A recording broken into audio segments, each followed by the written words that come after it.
if you're a child, the things you hear and see and do are shaping you, right? Kids come home saying things they've never even heard before. It's amazing. Right. And as an adult, you have to crack into that neural circuitry and reshape it. Yeah, but why is that?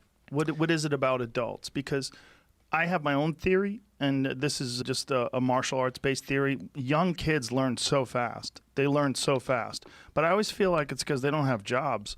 They don't have a family to take care of. They don't have a girlfriend who's on their back. They don't have bills and the IRS breathing down their neck. They don't have anything.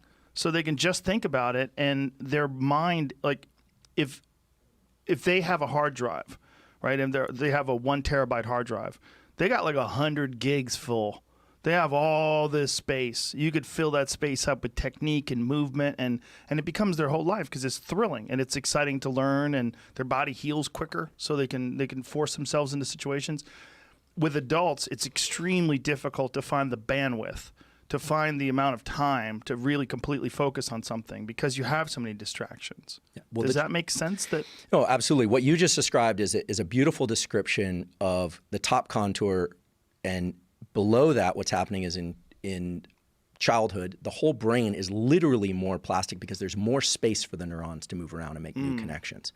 The whole environment, the chemicals that are swirling around in there are set for plasticity because we were basically designed to come into the world and be customized to our experience. I mean, if the human animal is exceptionally good at any one thing, it's that. So if you're an adult, say if you're a 35-year-old man with a family or a 35-year-old woman with a family and a job, and you want to learn a new skill, what is the best way to force your brain to accept these new patterns and learn this quickly?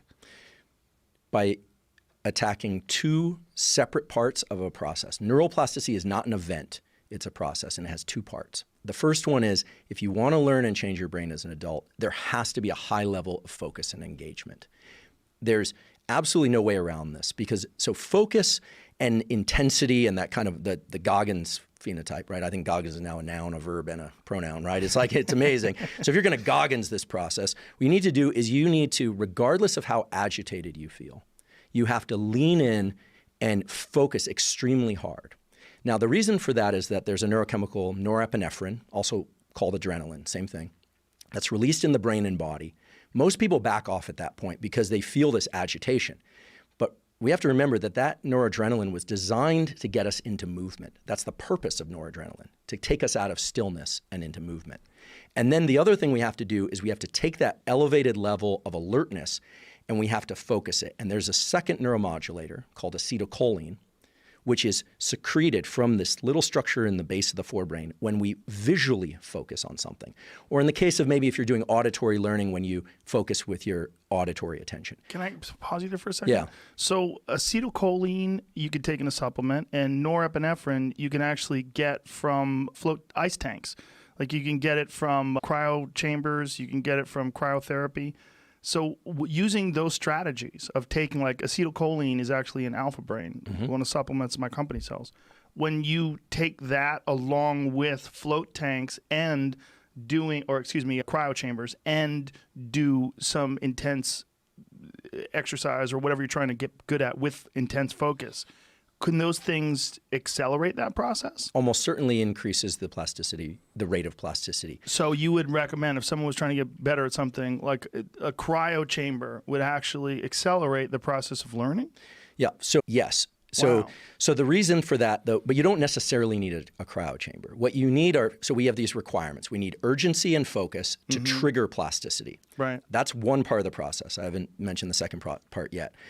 Neuroplasticity is triggered when urgency and focus combine.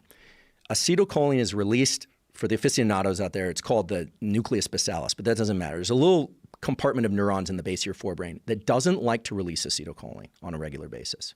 It's greedy. It's greedy, and it doesn't want to use that. If you're a child, it'll drain your brain with acetylcholine. But as an adult, 30, 40, up to Why is that? Because Mother Nature designed us to learn what we need to learn and then do that, reproduce and die. I mean, not to be How rude. dark about it. But I always say evolution is not about us; it's about the offspring. Yes. Right? Like 100%. It's And then it's not even about them; it's about their offspring. exactly. Never ends. We are being manipulated from the inside. Yes. I mean, that's what it kind of drew me in neurobiology, is that all these complex things you see in the world, it's all internal.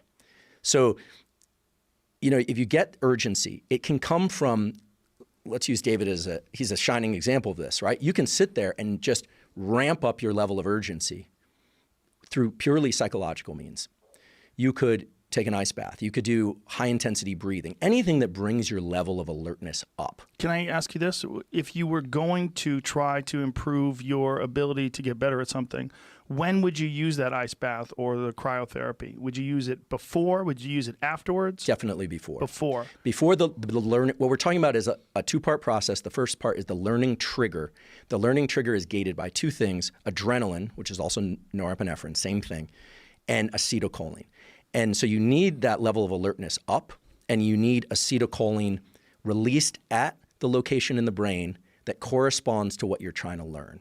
So things like supplements and certain nutrition regimens can assist the process for sure. There's no question about that. Things like alpha GPC, caffeine will bring up the adrenaline and kind of anything to raise that alertness.